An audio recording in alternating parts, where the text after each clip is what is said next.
As of tonight, the United States has 800 military bases overseas. And this evening, we begin a 5-part series, a look at what our American men and women are doing on the front lines of battle. We begin tonight in Afghanistan, where the head of the Joint Chiefs arrived a bit earlier today, working on plans that may add several thousand more U.S. troops in that battle. Our national security correspondent Jennifer Griffin reports tonight from the Pentagon.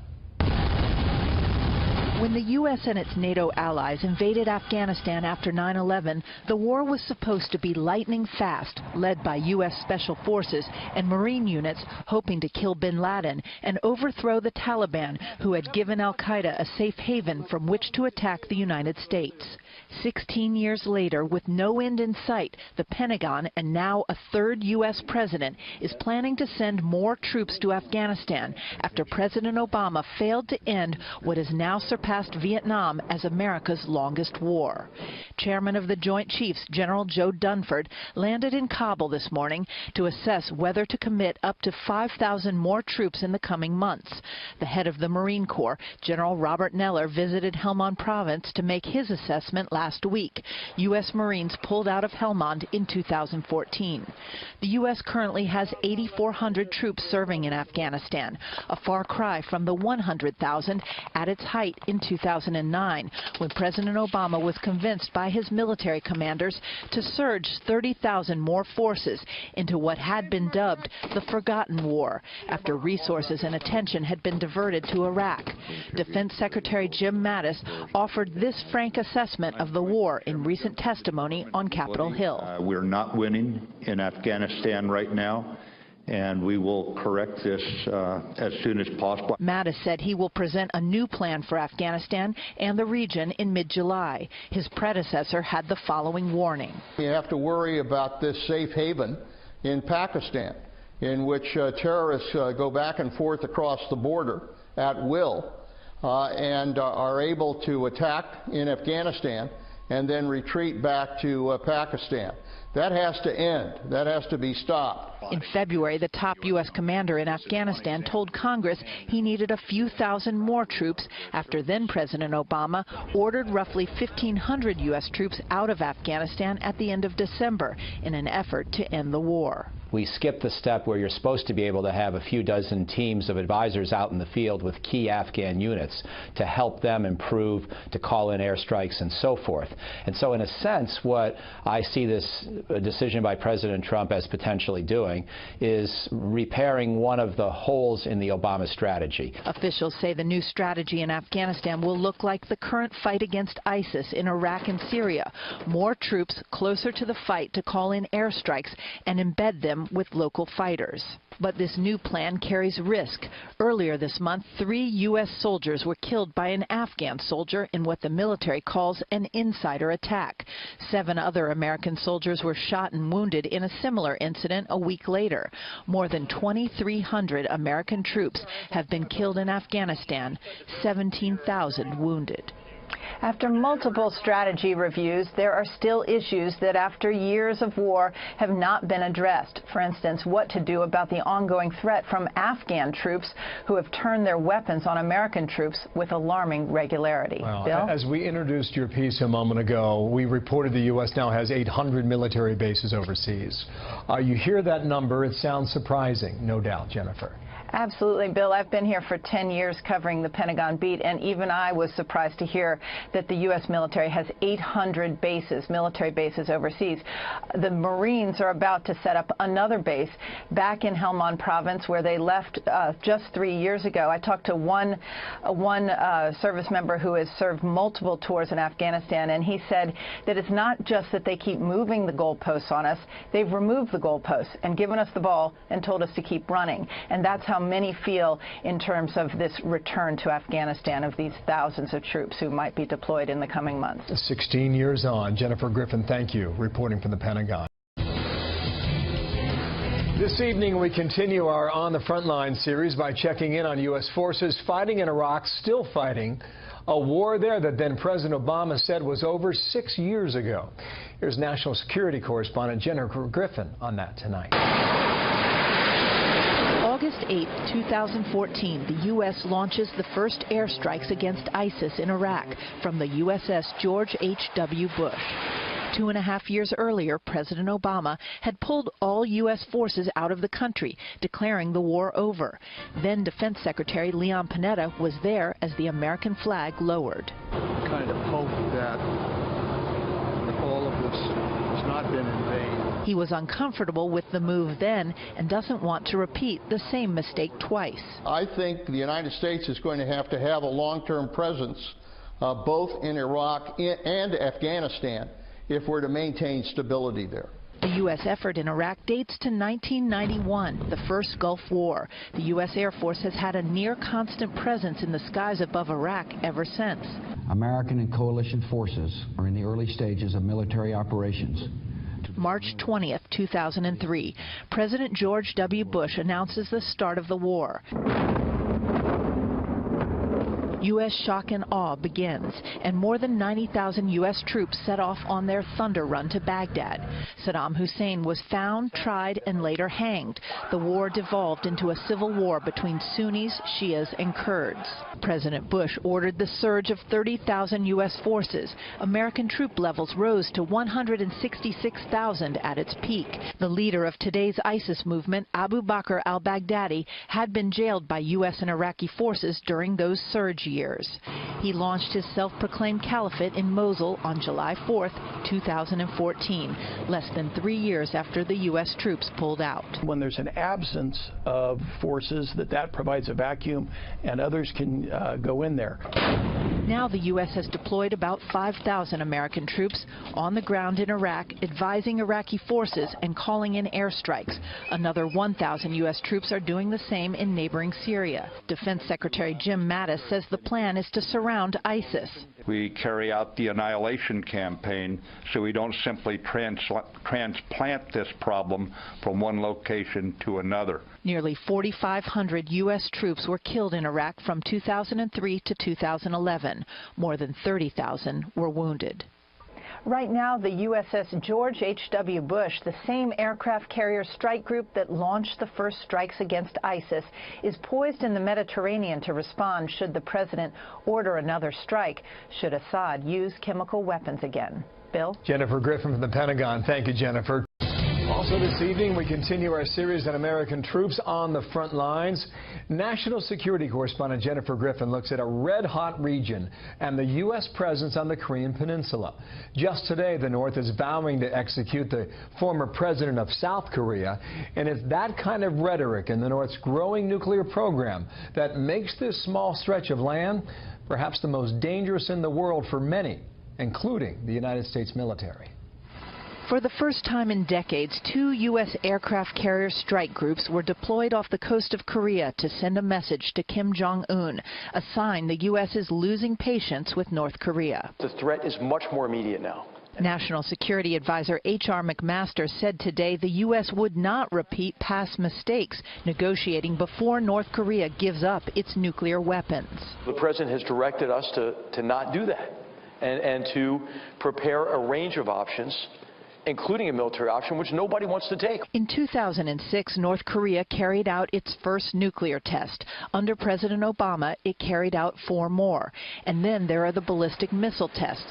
This year alone, there have been 10 tests, 16 last year, twice the number tested in 2015. It's a matter of time. We have to assume that the capability exists today to attack the United States. 30 minutes, that's how long it would take a nuclear-tipped intercontinental ballistic missile launched from North Korea to reach Los Angeles. Mark Bowden, author of Black Hawk Down, writes in the latest issue of The Atlantic about what war with North Korea would look like. Quote, an American first strike would likely trigger one of the worst mass killings in human history. They have over 10,000 artillery tubes that are zeroed in on Seoul. And we have 20 million people living in Seoul. We have 200,000 American expats living in Seoul. Besides conventional, there's chemical, there's biological, there's nuclear, and a lot of these weapons are in covert facilities. Kim Jong-un's nukes are mobile and hard to track. Hardened underground bunkers make wiping out North Korea's weapons in a surprise attack nearly impossible. 28,500 American troops are stationed in Korea, with another 50,000 in Japan. Kim Jong-un hopes the fear of mass casualties will deter the U.S. military. The Pentagon says it has plans. We do have covert capabilities, and I think it would be wise for the United States to use those covert capabilities as a way to continue to undermine the North Korean government. If they try to do anything stupid, that it could end their regime, period. En route to the inauguration, President Obama reportedly told President Trump the first national security decision his administration would face would be how to deal with North Korea's nukes. President Trump meets the South Korean president at the White House tomorrow. This will be at the top of their agenda, Bill. Well, indeed. Jennifer Griffin, thank you there from the Pentagon. We continue our series tonight on American troops overseas, and tonight U.S. forces on the front lines in Yemen. It was about 2 years ago where the U.S. closed its embassy there as civil war ravaged that country. At the time, about 100 U.S. Marines left suddenly, and U.S. Special Forces that had been hunting al-Qaeda were taken out, withdrawn from the country, and the capital city fell to an Iranian-backed group known as the Houthis. Tonight, national security correspondent Jennifer Griffin reports there are increasing concerns about greater American involvement. Tomahawk missiles lit up the night late last year as the U.S. Navy launched a strike against Iran-backed Houthi rebels after they fired missiles at U.S. Navy warships off the coast of Yemen. U.S. Marines had pulled out and shuttered the embassy months before when a bloody civil war began tearing Yemen apart. The forced withdrawal slowed the fight against al-Qaeda in the Arabian Peninsula, or AQAP. That is probably one of the most lethal branches of al-Qaeda, and it has proven itself to have these ambitions to attack our country. In 2009, AQAP sent a man known as the Underwear Bomber to the U.S. with the aim of bringing down a U.S. airliner. In 2011, a U.S. drone killed the radical American-born Muslim cleric Anwar al-Awlaki, who had been directing and planning attacks on the U.S. Since President Trump has taken office, airstrikes against al-Qaeda in Yemen have more than doubled. There have been more than 80 airstrikes this year. U.S. Special Operations Forces have returned in small numbers. In 2 ground raids, one U.S. Navy SEAL, Ryan Owens, was killed days after President Trump took office. All this comes as the civil war, which many see as a proxy fight between Saudi Arabia and Iran, rages inside Yemen, killing thousands of civilians. The Saudis launched the surprise war against Iran-backed Houthis almost 2 years ago.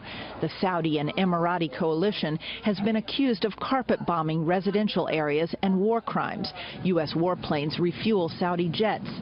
Some fear the United States is getting sucked into another fight without end. The way we're dealing with failed states in the Middle East is kind of on a whack-a-mole kind of approach. Former Defense Secretary Leon Panetta worries the U.S. may be bowing too much to pressure from Saudi Arabia. The Obama administration, frankly, did not pay enough attention to Iran's support for terrorism in that region, particularly at the time they were negotiating with the Iranians. I think it's very important for President Trump not to simply bounce to the other extreme. Ever since missiles were fired at a U.S. warship last fall, the U.S. Navy has kept at least 2 warships off the coast of Yemen. Dozens of U.S. special operators are going in and out of Yemen to hunt al-Qaeda, part of former chairman of the Joint Chiefs, General Martin Dempsey's lily pad approach to fighting terrorism around the world. Bill? Thank you, Jennifer. Jennifer Griffin here in Washington. Our series continues again tomorrow night. Thank you.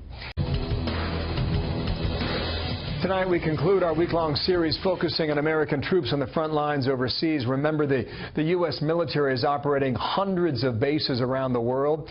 This evening, national security correspondent Jennifer Griffin on U.S. involvement in Somalia and the Philippines.